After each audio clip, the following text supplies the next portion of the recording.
Good evening, everybody. Welcome back to a new episode of In Lieu of Murder. I am your co host, Amanda Marie. And I'm Ainoa. Today we're going to be doing the part 2 to the Laci Peterson story.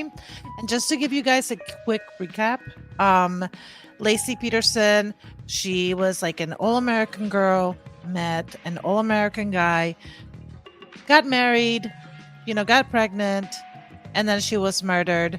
And there's a bunch of circumstantial evidence like possible buckets of concrete, hairs, etc., and a mistress that made him look super suspicious. That we left off at the point of the trial beginning, and Amanda's gonna fill us in on that. See you soon.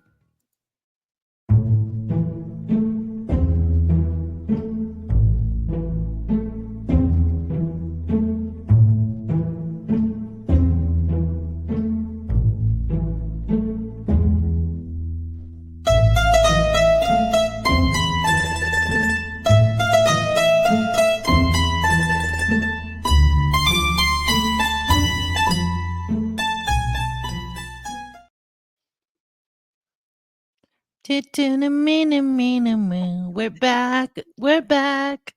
Amanda, All over to right. you. Thank you, DJ. You're welcome. So we're going to start right off at Scott's trial. Scott's trial began on June 1st of 2004. We all know the prison system takes forever to get people into trial. So, all this, I guess I don't want to say ended, but he was arrested in April of 2003. So this trial began June 1st of 2004. And this trial was completely closely followed by the news and media. Of course. The lead prosecutor was Rick DeStasso. Rick. Something. Rick. Dicky. And Geragos. All right. So defense led Scott's case, and we're just going to call him defense because I can't say his name. And then, of course, Amber Frey, she hired her own attorney, Gloria Allred, to represent her to make sure that she wasn't doing anything that could incriminate herself. So now the trial again began June 1st. And when they say the trial began, that's when they started picking the jury. So this was the very beginning of the trial. It wasn't like they went in there day one and started talking evidence. So on June 23rd, which was only 23 days into the trial, one of the jurors was dismissed. Why? So after hours of being in the judge's chamber dealing with questions, more or less, they had figured out that this juror had a conversation with Brent Roca, which is Laci's brother. So the juror spoke with Laci's brother, Brent, which, of course, is conflict of interest. So on opening statements, the prosecution said that they would be able to show that Scott had killed Laci after starting an affair with Frey. The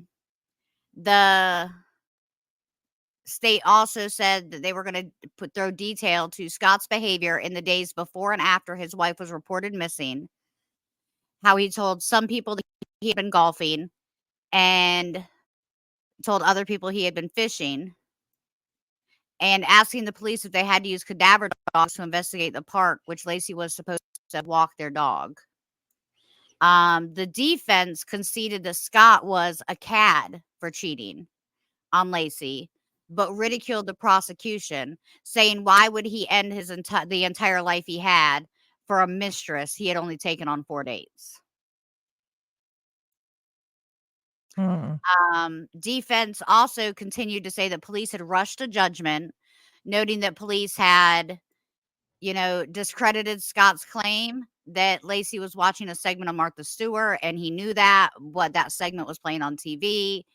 And that they stated that nothing was mentioned on the program that morning, supposedly, by the police investigation, and that there really were cookies made. Remember she said she was gonna make cookies that morning. So, defense also played a tape in court that day, the morning of open statements, which showed a segment that was about baking those cookies that she had watched. So, also defense emphasized that the prosecution's lack of forensic evidence was there. You know, all it was circumstantial. Circumstantial. Or Saul. We're just gonna run with it, guys. He also dismissed the hair that was found of Laci in Scott's boat, because Laci had visited the boat before her, disappearance, so it could have been left then. So now we are going to get into the evidence. All right, and this is evidence by the prosecutors. Okay, so the things that they have that should The send, circumstantial evidence that they have to prove that Scott did it. So yeah. I want you to try to, as an audience, try to envision if you were a juror and this was the evidence brought to you, if this would be enough for you to convict someone. And remember, let's forget that this is the Laci Peterson trial. Let's just talk about it like it's a random trial, because the Laci Peterson one was so highly media covered that it was hard to make a bad decision, So let's Yeah, just think about like a everyday, not an everyday, this isn't an everyday situation, but like a different situation, and see how you feel about the evidence. I'm honestly gonna try, because I do feel like in high media, like trials that are covered by the media, like really a lot. The words did not want to come out of my mouth. I apologize. It's Really a lot. okay. I'm doing the same thing tonight, so it must just be like a Friday night thing. It must just be. But I feel like trials that are highly covered by the media are it's really hard as a juror or as anybody not to have like a preconceived, opinion. Absolutely. So and it's like they made him guilty before even the trial started. Um how do you separate yourself from all of that? Because whether you want to admit it or not, it does influence you. You know what I mean? And that's after watching that documentary, I'm telling you, it throws you for a loop. And then wait till we get to the end, because there's so much more. Okay, Um, I'm gonna try to keep an open mind, even though in my mind he's already guilty. But so no, let's do this. Let's pretend. I don't want to say that. I was going to say let's pretend it's your brother, because you know your brother. I mean, And so think about it from Scott's family's perspective. This is someone they grew up with their entire life, that they never expected or suspected was capable of murder. he looks like So he's capable of murder. I'm sorry, but he does look like he's capable of it. He has that face. you are a horrible juror. Yes, I'd be like, Defense he's would guilty. automatically have you strike from He the has thing. that face. He is guilty. And that, my friends, is how you get out of jury duty. To the Okay. gallows. Because I mean, that's all you got to say is, oh man, I can spot a guilty person a mile away. And they're going to be, defense is going to be like, nope, we don't want them. That's the thing. So, I think I would really enjoy jury duty.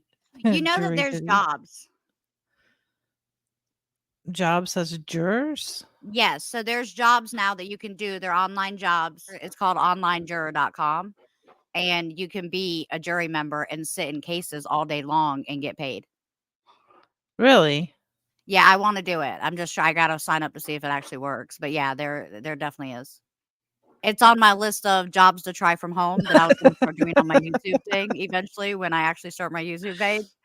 But yeah. So, anyways, back to the story. Yeah. Prosecutors' evidence is as follows. Remember, guys, open mind. All right. So, lacking direct evidence to link Scott to the crime, prosecution only had the circumstantial evidence, pointing in particular to Scott's behavior before and after Laci's disappearance. Through various witnesses, the prosecution's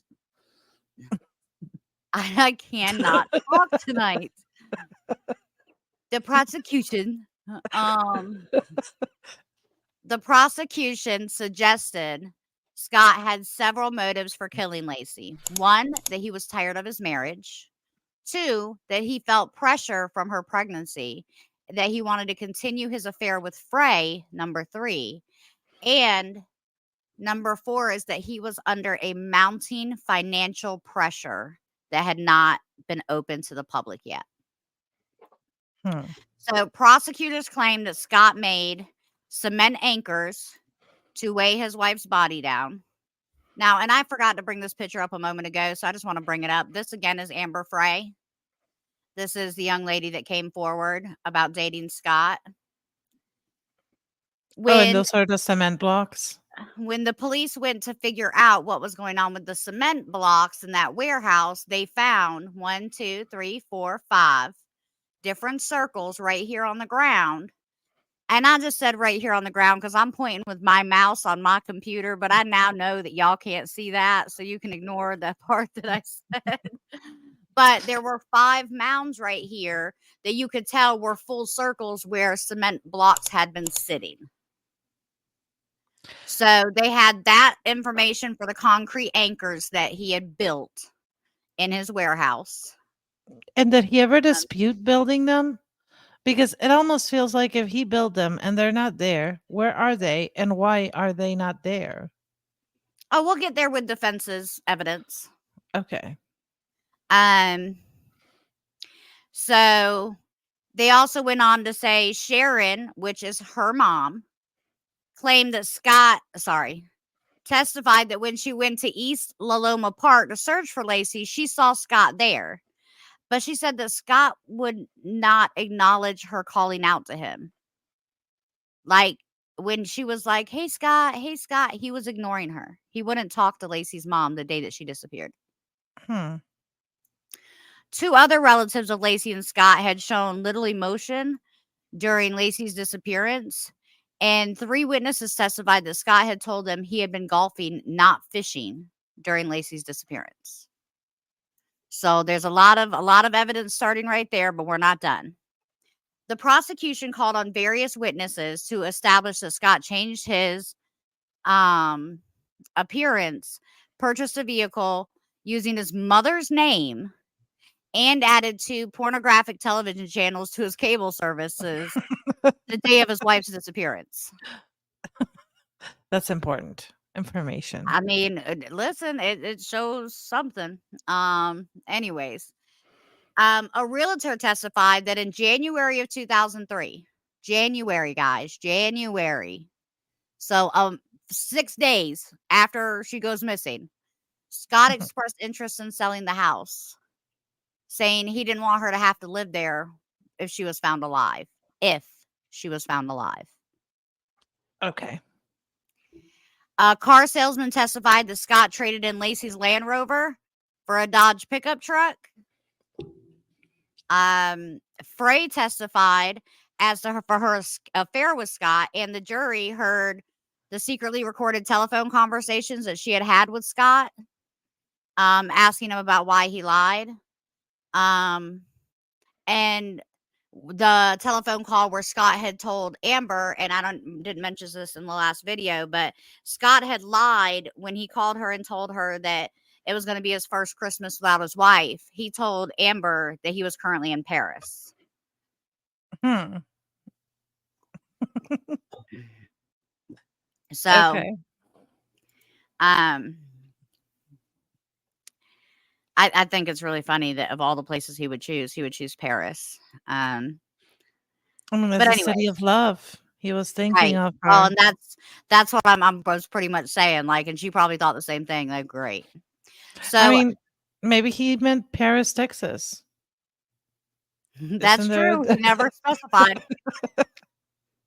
I'm gonna start doing that. Girl, what are you doing? I'm going to Paris, Texas. So as to the Petersons' financial situation, an auditor testified to the prosecution that the couple had been living beyond their means and accumulated over $23,000 in credit card debt.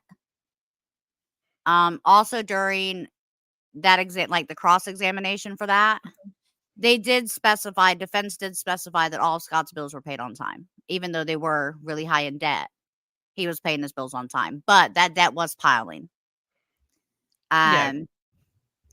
So prosecution witness Rodney Oswald said that neither of the 2 hair follicles found on Scott's boat belonged to Scott, although he wasn't able to determine that they belonged to Laci. It was Karen Korsberg with the FBI that was able to match the hairs to hairs found in Laci's hairbrush through mitochondrial DNA tests. Okay, so they So, were identified as her hairs. correct. The prosecution further suggested that the hair must have come from Laci's dead body on the boat while she was probably still alive. The prosecution also introduced this photo as proof of how he would be able to travel with her in the boat and get her out onto the water while she was still alive. This was a mock-up that they had made. It is not really Laci laying in the boat, guys, or I wouldn't have shown this. So they also introduced, hold on.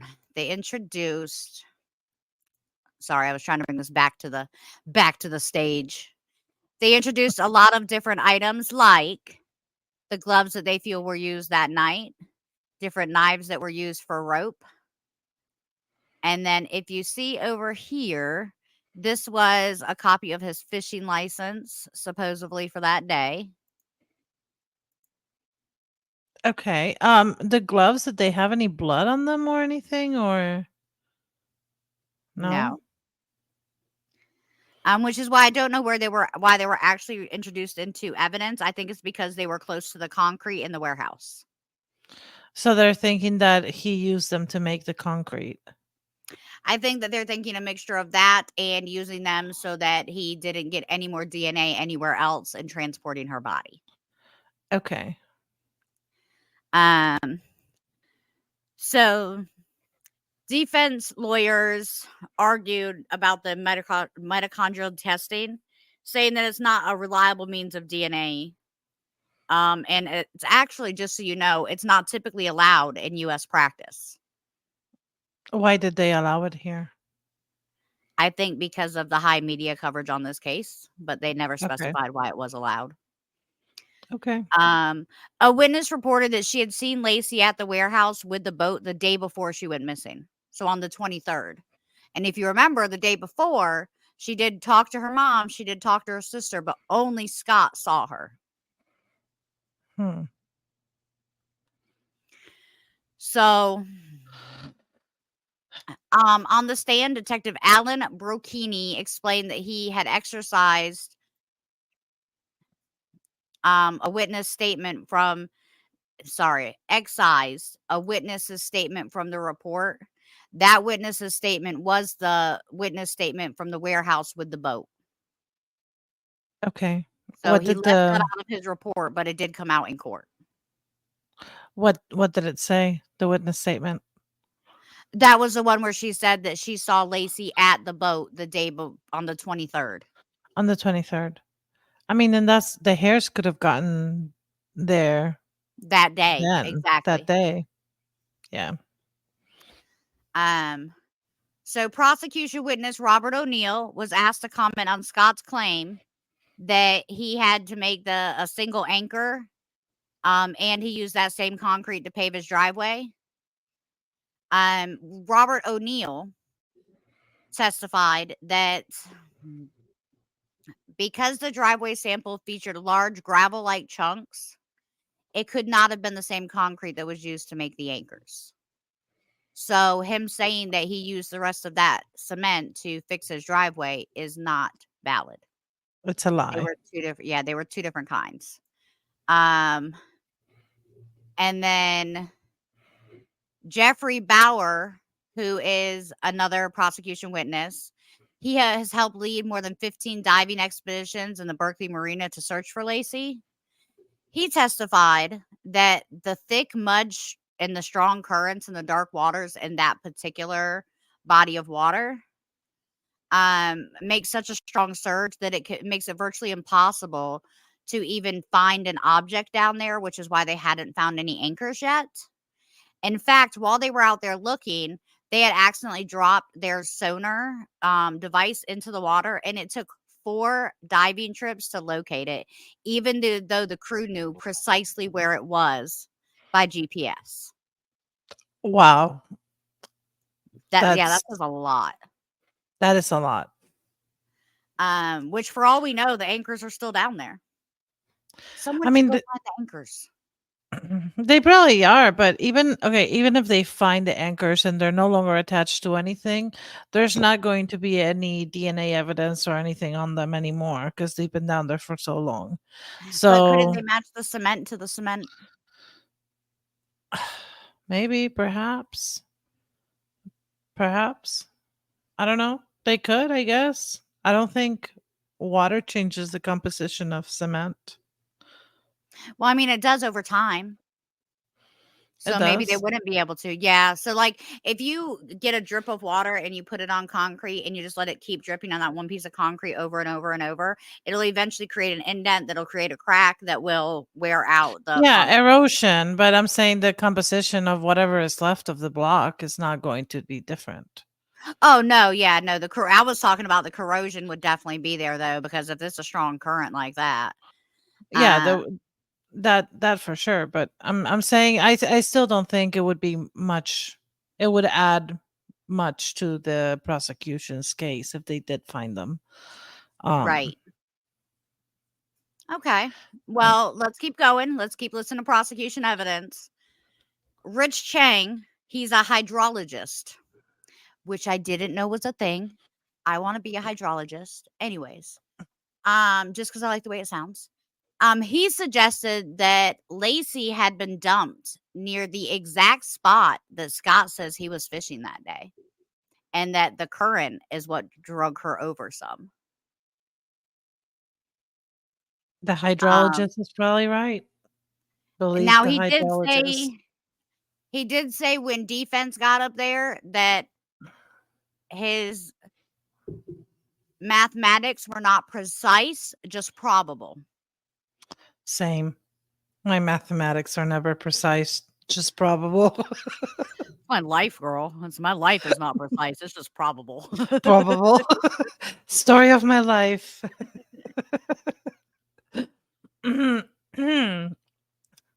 Okay. All All right. So right. method. So now we're going to go into defense's evidence. All right. So again, y'all, open your mind. Listen to what defense is saying. All right. So first, of course, they brought up that there is no direct evidence at all that ties Scott to this murder. They, of course, played down all the circumstantial evidence. They all of a sudden, this prostitute was stealing checks out of his mailbox. All right. And then a police community service officer testified that the playback of the interview with Scott from when he was first interviewed by the police had no sound. What do you mean it had no sound? The police officers that originally interviewed Scott forgot to put batteries in the tape recorder. That sounds really fishy. But can I say something? Hmm. What kind of prostitute goes around the neighborhoods and steals checks? I don't know. When I was a prostitute, I'm just kidding, y'all. I've never been a prostitute. No, I feel I I don't don't know. feel like that's her highest concern. Yeah. And the fact that they didn't like record the interview, that's honestly super. See, these are exactly why I was telling all y'all to keep an open mind. Because from Scott's point of view, he's making some sense over here, man. I don't know. I kind of like his defense attorney. So we're gonna keep going because it gets better. They had a second concrete expert come in. How many concrete experts are there? I don't even know how you become a concrete expert. Like, do you go to like Dr. Concrete school? Because Listen, if I did. so, I mean, why not? I would love to be an expert on rocks. I love rocks. See, lots of rocks.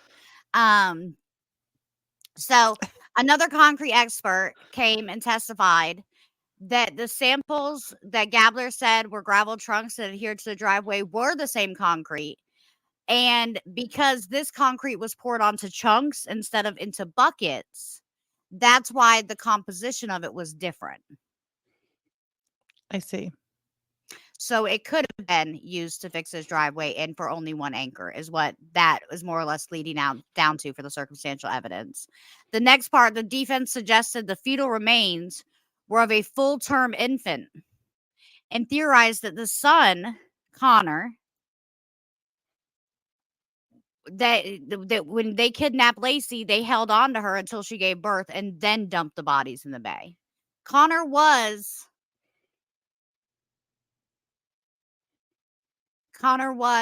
God, this is so hard to talk about because I feel so bad. He was, full size. He could have been born. Um the prosecutor's medical experts contended that the fetus was not full term, just so we know. And that the baby did die inside the mother. However, there's no way to physically prove that. Yeah, I A mean, he could fertility have just. specialist, huh? No, I was just gonna say he could have just been a big baby at 7 months. I mean, you're only 2 months from away from giving birth. Right, right. Well, and a lot of babies can make it at that point. Yeah. Um, sorry. A fertility expert was brought in and was expected to be a crucial witness for defense.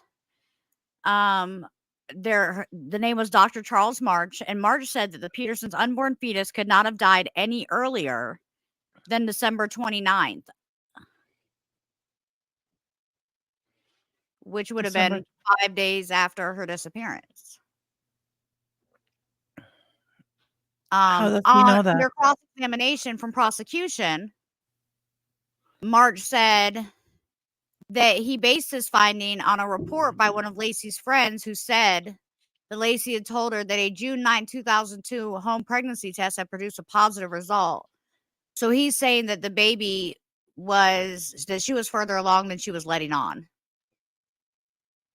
I don't really believe that. She had a lot of doctor's stuff to back that up. Yeah, I don't either. And honestly, their body had to be so decomposed that I don't see Well, how they can determine when the like to that point, because it's not like they're going months ahead, like it's like the baby couldn't have been born until the 29th, which is only a few days later.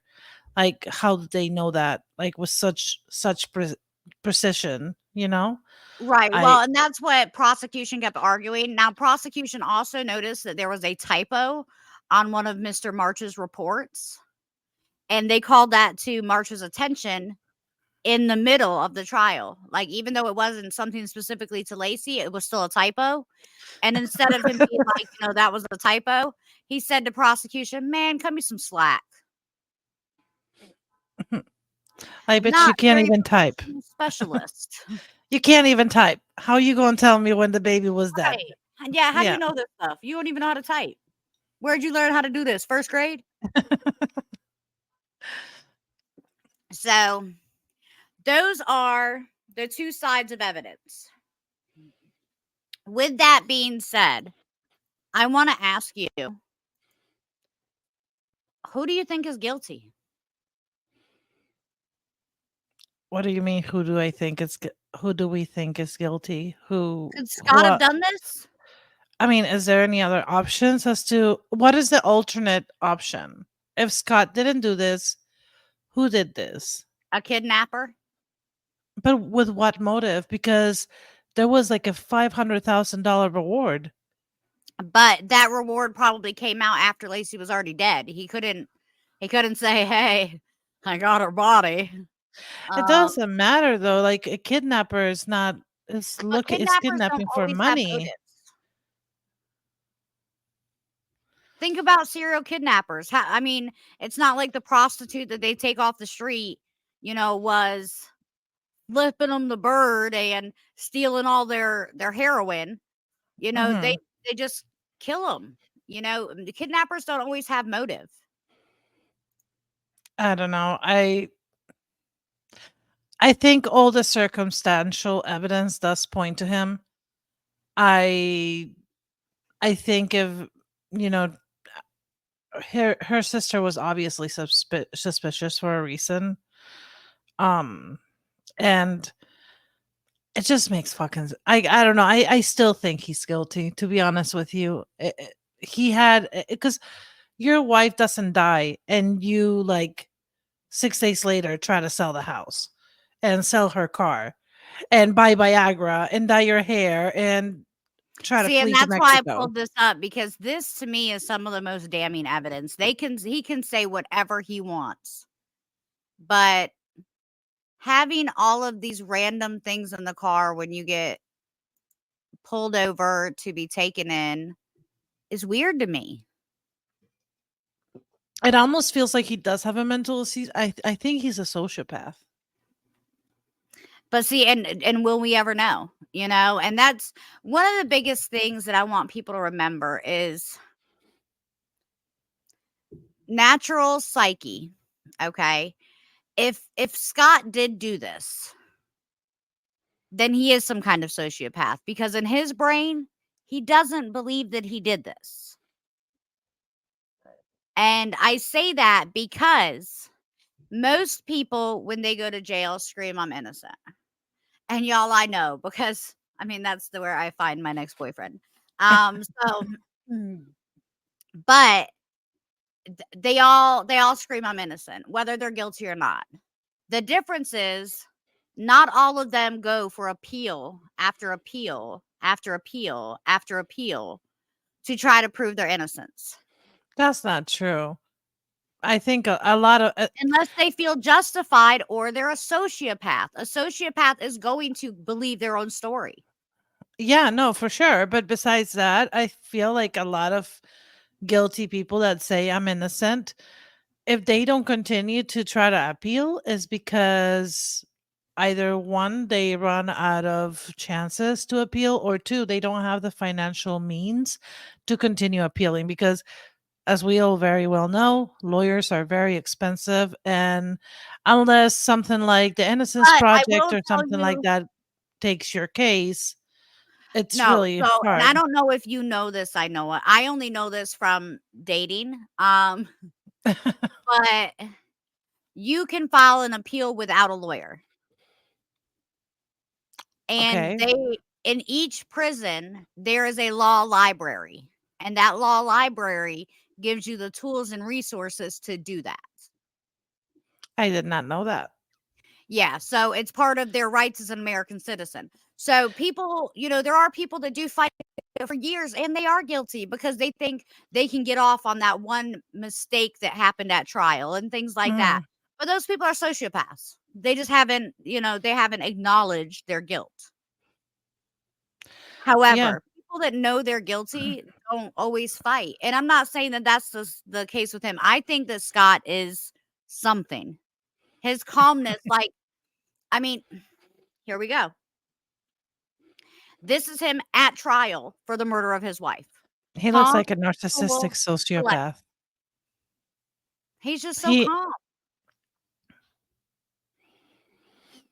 He's like, I don't "Yo, know. what happening?" Um, so let's jump over. Oh, I'm sorry. I I just apologized to my microphone on camera. And what a coincidence. I do that too. Like I'll drop the keys and I'll be like, Sorry." To the keys. Or I'll hit my phone on something. I'll be like, "Ouch." Right. That hurt you. I'm sorry. Yeah. But I don't know. I feel like if it's such a coincidence, especially what makes me question his everything is the fact that he had previously mentioned to his, side person, that his this was going to be the first Christmas without his wife. Like, And it sure was. and sure fucking was. Like, All the what a way she was home all coincidence, the way up right? until the day before Christmas. It's like he manifested it, the power of manifestation. Right, he probably hired the kidnappers, but he I didn't don't do know. it.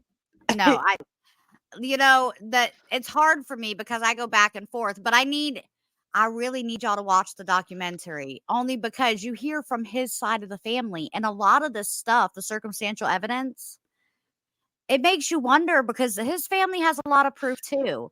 And we're about to go into the verdict and sentencing, but I want to say that after his verdict and sentencing, his sister went to law school and passed the bar in order to help her brother. That's commitment. It's a Listen. whole nother level of commitment. If you thought at all that your brother was guilty, would you spend that much money on law school to make sure that you could help him get out? You know what I mean? And I can't even say that because I probably would. If my little sister went to jail, I don't care what it is. I'm going to be like, no, I did it. Prove me wrong. Um, so, but I would do the same thing because I don't feel like my sister would be capable of whatever it is they're saying that she supposedly did. And that's for his sister what she did. She didn't feel like her brother was capable of these things. So let's go into verdict and sentencing, and then we'll get on kind of to there. So there was another juror that was removed and replaced during deliberations due to misconduct. Because she conducted an independent research on the case from her hotel room. Okay. It's Um, hard to say off the internets. That's really hard. it is. It is. And then a jury foreman also requested his own removal because why was that so funny? Because that would be me. I Can I remove request my own myself? removal. Can I just remove myself, please? I need a coffee Um, break. yeah, well, and he just more or less said that he had been receiving threats. Like his family was receiving threats, and so he wanted off the case. He didn't want to put his family in danger. And so he was also replaced by an alternate. On November 12th, which is my birthday, just so y'all all know, Cash App Little Lady 1985. So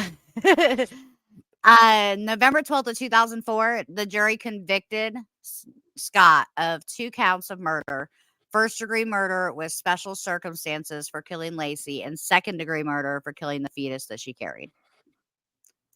Hmm. The penalty phase of the trial began on November 30th and concluded December 13th, which was when the jury rendered a sentence of death for Scott. Ooh, death penalty. So we skip ahead just a little bit. On March 16th, a judge followed the jury verdict, sentencing Scott to death by lethal injection. I was going to say by lethal injection. By lethal Little. injection and ordering him to pay $10,000. This part I didn't understand. Ordering him to pay $10,000 for the cost of Laci's funeral.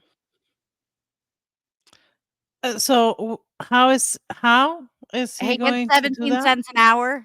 That's what you get in prison, so he gonna make it. They're gonna keep him alive until he pays the $10,000.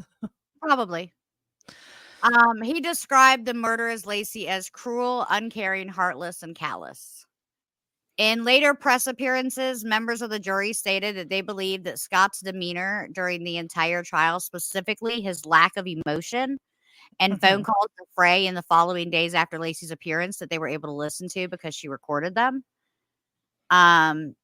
indicated that he had no emotion for Laci, and it indicated his guilt. A couple of the jurors came out and said that they based their verdict on hundreds of small puzzle pieces that came together for the circumstantial evidence coming out in trial. And then on October 21st of 2005, a judge ruled that the proceeds from the $250,000 life insurance policy would go to Laci's mother, Sharon. Okay. Makes sense. Scott did also, and this didn't come out till court, had a life insurance policy of $250,000 on Laci. and no life So insurance policy on himself. none of him. Okay, only on her. Did he get the life insurance policy soon before? Like, He got it right after they got married, so it's not okay, like, but it was really strange that he only got it on her even then. yeah. Like, if anything happens to me, I guess your family's got you, but if something happens to you, I need to make sure I'm alright. Um, Selfish. Also, he's a sociopath. He doesn't think anything's going to happen to him. But I don't know. I honestly, so here's my thing. I think everything does point to him being guilty. I personally think that he is guilty. I think uh, it just it makes everything points to him. But with that said, I don't think there's enough actual evidence to come to sentence him to death. and that is actually what we're about to get into next. So, let's talk about some appeals. Now, Okay, and I don't know if any of y'all know this, but you only get so many appeals once you have true. been charged with something. I'm not sure the ins and outs. I don't know if it changes by state or things like that, but I know that in the state of South Carolina, it's 3 appeals. That's it. After 3, they no longer have to ever listen to you again. So, and Scott's automatic appeal for his death sentence was filed in the Supreme Court on July 5th of 2012. The next day, Scott's attorney, Cliff Gardner, so this is a new attorney, filed a 423-page brief contesting the sentence, arguing that the publicity surrounding the trial incorrectly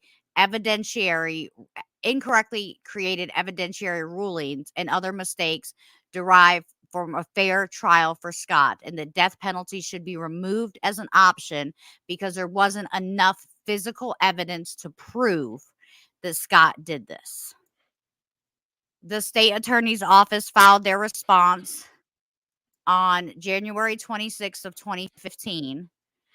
The defense filed a response to the state's brief July of 2015, claiming a certified dog that Detective Laci sent at the Berkeley Marina had failed 2/3 of the tests in similar conditions, which was part of the grounds for their evidentiary information. The defense also argued the prospective jurors were improperly excused. Improperly excused. That the trial judge improperly allowed 2 jurors onto Scott's boat.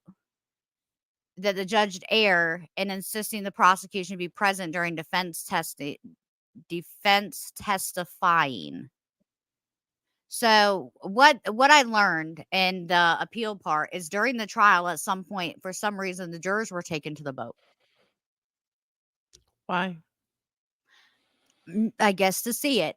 Maybe they needed to see how beautiful it was. Um, I don't know May- exactly why they were, but Maybe just to see if a person could fit there and with the very bucket. possible. But because it was evidence and they touched it, it then should have been released from chain of command. Chain of command, chain of But custody. probably custody, yeah. Chain of command would be like my boss, right? Yes. Um, So you're saying a broke chain of custody yeah, because they broke chain of custody because evidence is never supposed to be touched or unsealed after it, just in case it needs to be tested again. Mhm, But true. there's no way this boat can ever be tested again because now 2 jurors' DNA is on it. Yeah. So on August 24th of 2020, in a 7-0 decision, the Supreme Court of California upheld Scott's conviction but overturned his death sentence. The court found that Scott's trial judge improperly dismissed jurors who opposed the views of who opposed capital punishment, and without them, he would have never gotten the death penalty. So, Okay. um, so at this point, the death sentence taken off, and that was in 2020.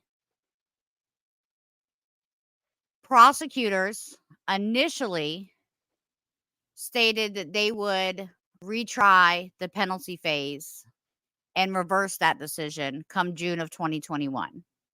On September 22nd of 2021, California Superior Court Judge Ann Masulu ruled that Scott would be resentenced to life in prison without the possibility of parole. The following month, Masulu scheduled a hearing on the matter for December 8th.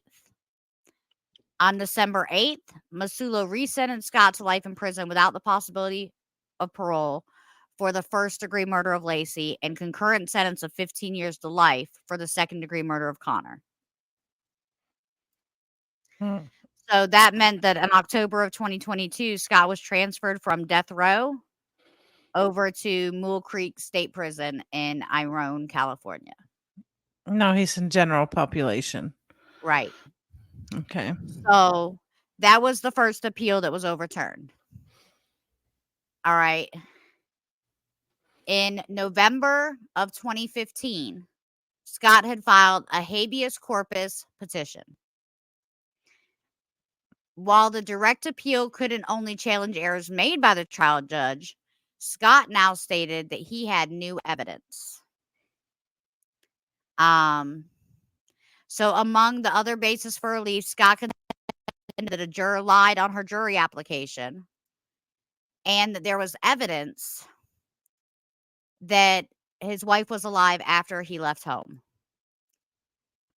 His sister is the one that helped him file this. Mhm. On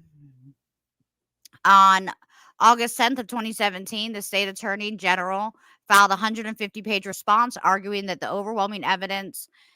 is overwhelming evidence that Scott murdered Laci. So more or less he was like, listen, we're not doing this again. Supervising Deputy Attorney General Donna discounted eyewitness spotting of Laci, saying that such sightings were legend, while noting 74 reported sightings in 26 states and overseas that they received on the tip lines during her investigation. In August of 2018, Scott's legal team had filed their reply emphasizing 6 claims of deficient performance by trial attorney Mark Geragos. So that's when he did this habeas corpus. He was petitioning that his lawyer did not represent him properly. Got it. However, Judge Masulu on December 20th of 2022 denied Scott's habeas petition. And then he also said that the juror that committed misconduct when she lied about her history of a domestic violence had no direct effect on Scott's case or her decision. No. Where Scott, of course, was claiming that her history had tainted the jury. Masulu came back and said, hey, there's no evidence to support that accusation. You know, who are you to put this juror under trial just because you are? And pretty much just dismissed everything he was saying. Yeah. So I am saying all that to say this. And now I'm going to explain why this case is back in the media right now. So first off, I want to explain the LA Innocence Project is different from the actual Innocence Project out of New York, which I had to figure out because when I first heard that the Innocence Project took on Scott's case, I was like, listen, the Innocence Project only takes on cases that they know they can prove. Yeah, usually. So the Los Angeles Innocence Project is also a nonprofit group that helps people that were wrongfully convicted. And it's not to be confused with that one. However, they are separate entities. However, the LA Innocent Project has not lost a case yet. Ooh. That's So it provides impressive. like pro bono investigatory services and legal representation to indigent individuals in Central and South California who are convicted of crimes that they feel like they can help prove didn't happen. The group itself is comprised of 20 staff members, including attorneys, policy advisors, old judges, and people that have worked with them from the beginning, like administration. Yeah. So On March 12th of 2024, Scott attended a status hearing in Redwood City that had been granted by the San Mateo County judge in a response to a request for the LA Innocence Project. The project said it had new evidence from the trial, which the project said supported Peterson's claim of innocence. On April 23rd of 2024, the prosecution fired back at the new push for DNA testing, describing it as unnecessary. He noted that Scott Peterson had lied about the circumstances surrounding his wife's murder and that such DNA testing had already been done in 2013 and again in 2019. However, it should be done for a third time. So the LAIP director, Mitchell, according to the Los Angeles Times, stated that Scott Peterson had a claim of actual innocence that is supported by newly discovered evidence. This is the newly discovered evidence. Is that a van? It Isn't is that the van of the robbers? Yes. That the robbers said they disposed of. Mm-hmm. It was found and it was burnt. And the Innocence Project wants to back test it for Laci's DNA. Why won't they do it? They haven't said they won't yet. They haven't gone to a hearing to have that part done yet. But now that the van has been located, that is why the LA Innocence Project took on Scott Peterson's case and is fighting for him at this moment. So this is going to be in news over the next few months, next few years. So, and just so everyone knows, there is going to be more about Scott Peterson's claims of innocence that are going to be featured in a face-to-face interview with Scott Peterson. But it doesn't air until it aired on August 20th on only Peacock, but it's going to air on TV on Monday, November 25th at 8. And that's when we'll find out more about what the LA Innocence Project is doing with Scott Peterson. They're purposely not releasing all that information to the general public. You had to have watched that face-to-face interview that was live on Peacock. But I mean, they're saying that they have a lot more evidence than just this van and that nobody will listen to Scott. So it's one of those things at this point where who do you think is innocent? Is he innocent? Is it possible he's innocent? Is it possible he sat in jail this whole time for the murder of his wife that he didn't commit? Or did he commit the murder and now he's just trying to get out of jail because he wants to go hang out with Amber? I don't know. Honestly, I mean, I don't think he's gonna hang out with Amber. No, Amber wouldn't hang out with him now, I'm sure. I don't know. I again, I personally believe that he is guilty, but that's just my opinion. I'm not a lawyer, and I don't have all the evidence. That's with You're not that a said, I'm not yet. You know, when my brother or sister goes to jail, I'll make sure I go to law school and pass the bar. Or you, yes, but please don't go to jail. I always find the best boyfriends there. Yeah, except you would be in a woman jail. And which wouldn't matter to you. You know, tomato, they're all the same. They are. I don't know if that's a saying, but anyways, what I was saying is that I'm happy that this is a country that you can fight for, you know, you have the ability to appeal.